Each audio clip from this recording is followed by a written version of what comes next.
Hi, hello everyone! I'm Toshi from Japan and tourist guide for foreigners. In this video, I'll show you 20 things to know before after arrival in Japan in 2025. Are you planning to visit Japan but not sure what to prepare before your trip? Don't worry, I've got you covered. In this video, we'll go over everything you need to know before and after landing in Japan, all updated for 2025. From entry and customs procedures, to getting Wi-Fi, using public transport, setting up your Suica or PASMO card, and even luggage delivery services, I'll guide you through 20 essential tips to make your arrival smooth and stress-free. Japan may feel intimidating at first, but trust me, after watching this video, your first hour in Japan will be a breeze. Plus, I also offer guided tour in Japan, travel itineraries based on trip duration and area, and recommendations for unique cultural experiences. You can find more information in the description below. So, let's get started. Before your entry to Japan, number 1 is visa exemptions.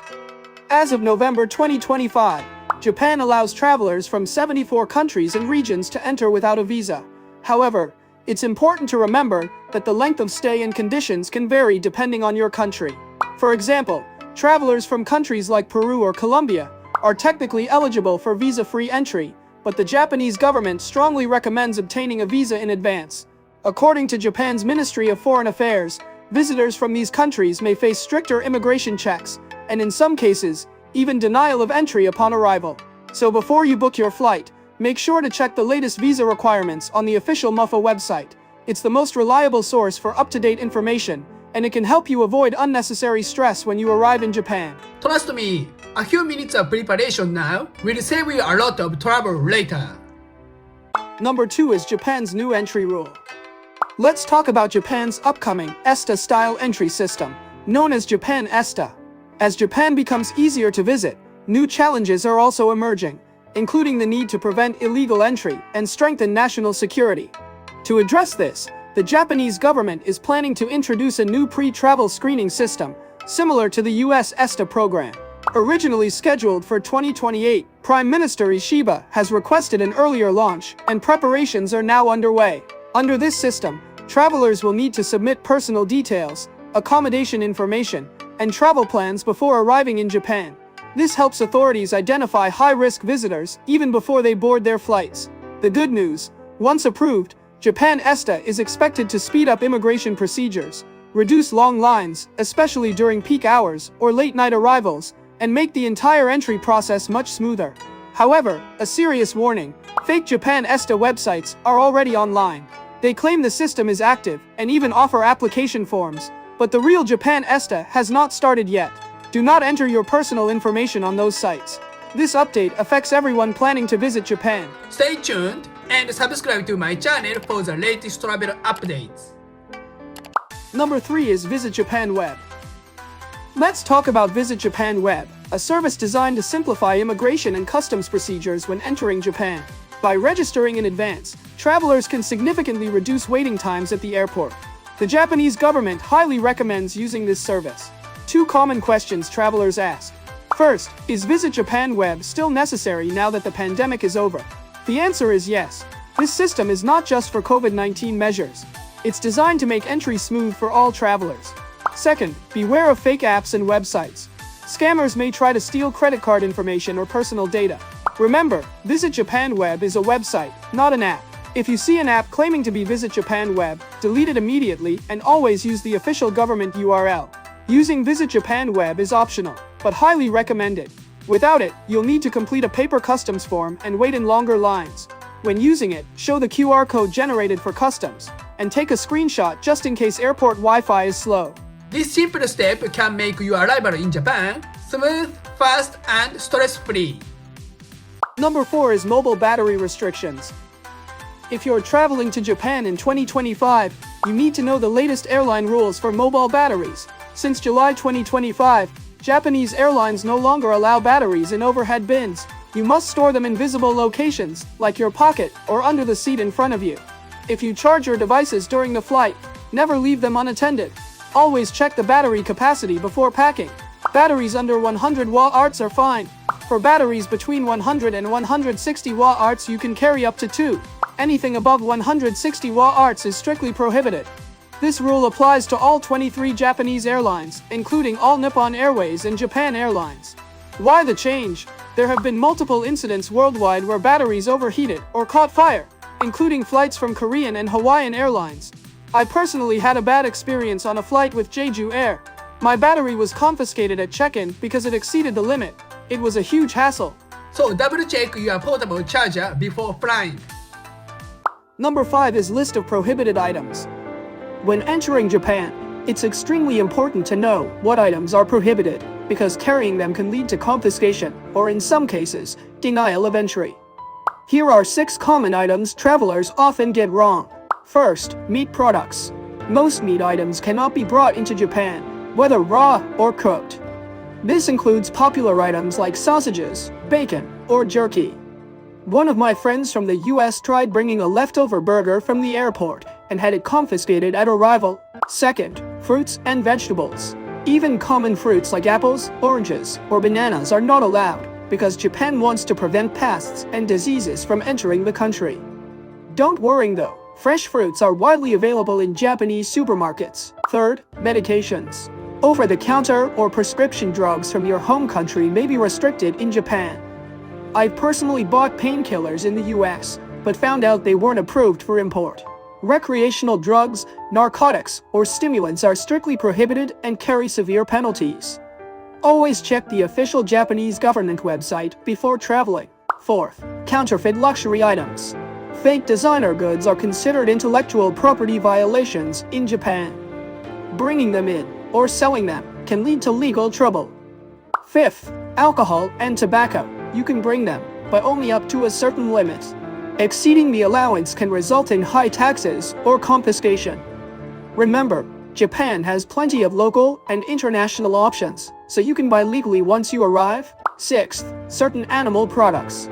Japan follows the CITES Treaty, so products made from endangered species like tiger, leopard, crocodile, or exotic reptiles are prohibited. Even possession can be a serious crime, so never bring them. For other items to avoid, check my previous video for a full list. Follow these rules will make your arrival smooth and stress-free. Number 6 is skip the busy holidays. Planning a trip to Japan but want to avoid the crowds? Here's a helpful tip. Try to avoid traveling during peak holiday periods when Japanese people usually take time off. These include Golden Week in May, mid-August summer vacation, and the year-end and New Year holidays from late December to early January. During these times, locals often travel at the same time, causing higher prices and very crowded tourist spots. Everything may seem lively and exciting, but the crowds can distract from your experience. The best advice is to plan your visit outside these busy periods. By doing so, you can enjoy Japan more peacefully and affordably, without the hustle and bustle. For more tips on the best and worst times to visit Japan, check out my previous video. Number 7 is watch your arrival time. One important factor to consider when arriving in Japan is your arrival time. Public transportation, like trains and buses, often does not run late at night or early in the morning. If you arrive during these hours, you may not be able to use trains or buses to get to your hotel or the city center. In that case, you'll need to take a taxi, and as mentioned in our previous video, Japanese taxis can be expensive. For example, a taxi from Narita Airport to central Tokyo, about 70 kilometers, can cost around 25,000 yen. To avoid high taxi fares, consider staying at a nearby airport hotel if you arrive late at night. It's often cheaper and more convenient. Another option is to find a budget capsule hotel, which can be a fun, unique experience. By planning your arrival time carefully, you can save money, reduce stress, and start your Japan adventure smoothly. Number 8 is book your hotel in advance. After completing your airport procedures, one of your top priorities should be getting to your hotel. But there's an important thing to keep in mind. Japan is currently dealing with over-tourism, and hotels are facing staff shortages. This means that demand for accommodations often exceeds supply. Without a reservation, you could arrive and find no rooms available. Even if you find a room, popular hotels or those in convenient locations may be fully booked. Prices might be higher, or the quality may not meet your expectations. To avoid this, it's highly recommended to book your hotel, at least for the first few nights before you depart. I recommend using Expedia or Booking.com Both reliable platforms I've used while traveling to 75 countries. Using these services ensures a smoother experience. If you use Expedia through the link in the description, you can support my channel with no extra cost. Your support helps me create more helpful content. Thank you. Number 9 is book Shinkansen tickets in advance.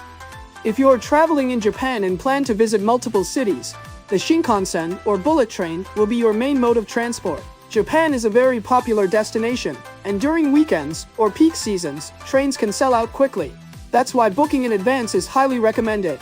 There are 2 key services to help you reserve tickets. First, Smart EX, which covers major routes from Tokyo to Kyushu, including Osaka, Kyoto, and Hiroshima. The process is simple. Download the app, enter your trip details, choose your route and seat, and purchase your ticket. Second, Ekinet allows you to book Shinkansen tickets from Tokyo to the northern Tohoku region. While it doesn't have an English app, the website works well. You can register your details, search for your route, and select your tickets. If you want a Japan Rail Pass, click Purchase Pass, otherwise click Purchase Ticket. Each service covers different areas, so choose based on your destination. As I mentioned in my previous video, from 2026 onward, Japan plans to integrate train companies, allowing a single platform for Shinkansen reservations nationwide. I will keep you updated with any new information, so please subscribe to my channel. Number 10 is book activities in advance. If you want to make the most of your Japan trip, there's one crucial tip. Book your activities in advance. Many popular attractions now require online reservations before your visit. For example, Tokyo Disneyland stopped selling same-day tickets in 2024, and Universal Studios Japan followed in May 2025. Without a reservation, you simply cannot enter. It's not just theme parks. Popular spots like Team Lab, Shibuya Sky, Pokemon Cafe, and the Ghibli Museum also require pre-booking.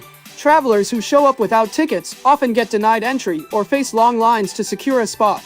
As a tour guide, I often get last-minute requests, but most experiences are already fully booked by then. I also offer unique hands-on experiences, such as traditional tea ceremonies, samurai workshops, sake tasting at heritage breweries, and sushi making classes with professional chefs. If you're interested, check out the link in the description. I provide a discount code for my website, where you can reserve these experiences in advance. Number 11 is Get Navigation App. When traveling in Japan, having a reliable navigation app is essential. There are options like Japan Travel or Yahoo Map, but I strongly recommend using Google Maps. It works smoothly in both big cities and rural areas. With Google Maps, planning your route is simple. Just enter your destination, and it will show the best way to get there. It covers walking routes, trains, buses, and other public transportation, all starting from your GPS-detected location. Another useful app is Japan Travel, developed by Navitime. Its standout feature is integration with Japan Rail Pass and other tourist passes. Simply tap the Tourist Pass section, select your pass, and check if the routes you want are covered. Many travelers I know rely on both Google Maps and Japan Travel during their trips. Using these apps makes navigating Japan easy, convenient, and stress-free.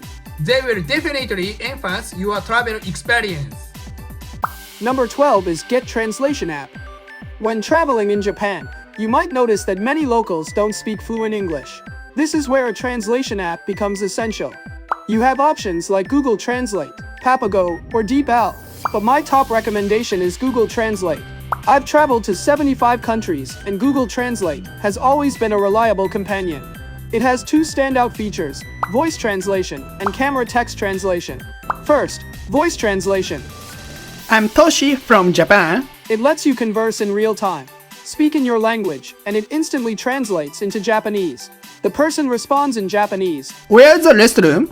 And the app translates it back into your language. It's like having a personal interpreter in your pocket. Second, camera text translation. It is just as amazing. Point your phone at a menu, sign, or any Japanese text, and it instantly translates it into your chosen language. This makes navigating Japan and understanding local information simple and stress-free. Whether you're talking to locals or reading menus, Google Translate is a must-have tool. It ensures language barriers never get in the way of your Japan experience. Number 13 is bring comfortable shoes. When exploring Japanese cities, especially the urban areas, comfortable shoes are a must. Japanese cities rely heavily on trains, which means you'll be walking through stations, climbing stairs, and covering distances between attractions. Cities like Kyoto also have many hills, making practical footwear essential. High heels may look stylish, but they are not ideal for efficient walking. To give you perspective, when I lived in the US, I walked around 3,000 steps per day. In Japan, even a standard sightseeing day can easily reach 20,000 to 30,000 steps.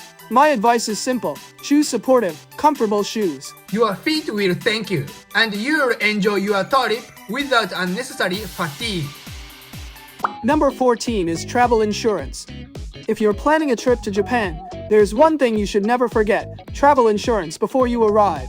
Ambulance services are free, but medical costs in Japan are very high. As a foreign visitor without Japanese health insurance, a hospital stay or surgery can easily cost hundreds or even over $1,000. With travel insurance, you won't have to worry about these unexpected expenses. In fact, the Japanese government is considering requiring proof of insurance for entry due to concerns about unpaid medical bills.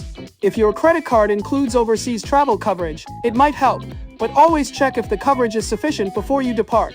Even if you forget, some services allow you to purchase insurance on your smartphone after arrival. For a small cost, travel insurance provides big peace of mind, letting you enjoy Japan worry-free.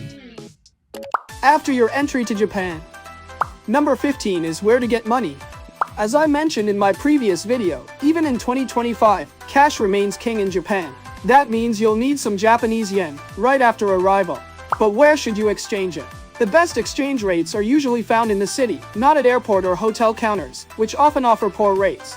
So it's smart to exchange only what you immediately need at the airport, usually around 5,000 yen per person. You can always get more once you reach the city, where rates are generally much better. Another convenient option is using ATMs. You can withdraw yen almost anywhere in Japan using your credit or debit card. Most ATMs support multiple languages, including English, Chinese, and Korean, making it easy to get cash safely. With these tips, you'll have yen in hand without losing money on bad exchange rate, ready to enjoy your Japanese adventure. Number 16 is SIM or Wi-Fi.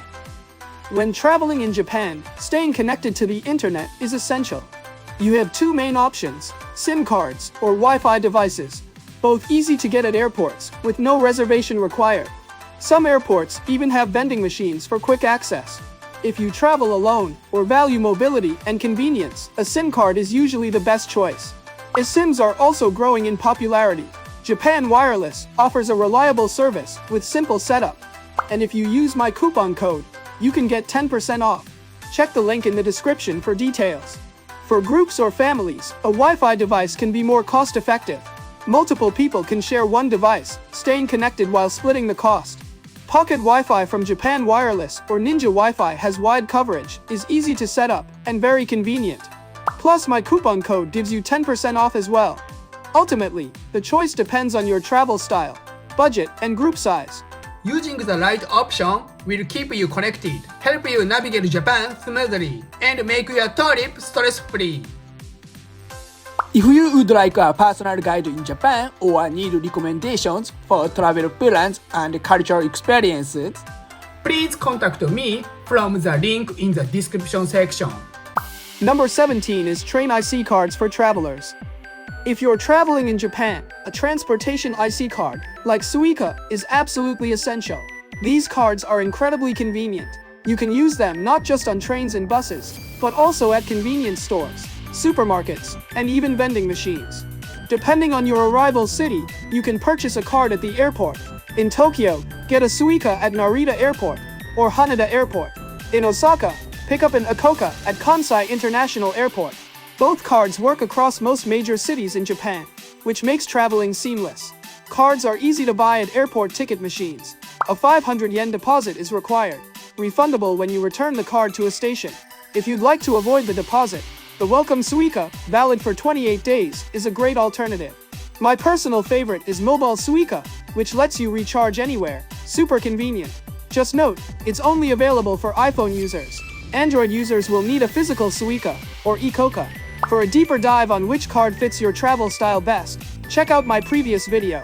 Using the right IC card will save you time and make your Japan trip smoother and more enjoyable. Number 18 is no more Japan Rail Pass. You've probably heard that the Japan Rail Pass jumped about 1.6 times in price since October 2023, so the big question travelers ask me, is it still worth buying? Here's the short answer. If you're only traveling the Golden Route Tokyo, Kyoto, Osaka, and Hiroshima, the rail pass is not necessary. But if you're planning to visit Kyushu or the Tohoku region, it might be worth considering. Let's break down the costs. A 14-day Japan Rail Pass now costs around 80,000 yen. Traveling the Golden Route with regular tickets, Tokyo to Kyoto, Kyoto to Osaka, Osaka to Hiroshima, and back to Tokyo, comes to about 43,000 yen, almost half the pass price. Even if you add local trains for another 10,000 yen, you're still at around 53,000 yen.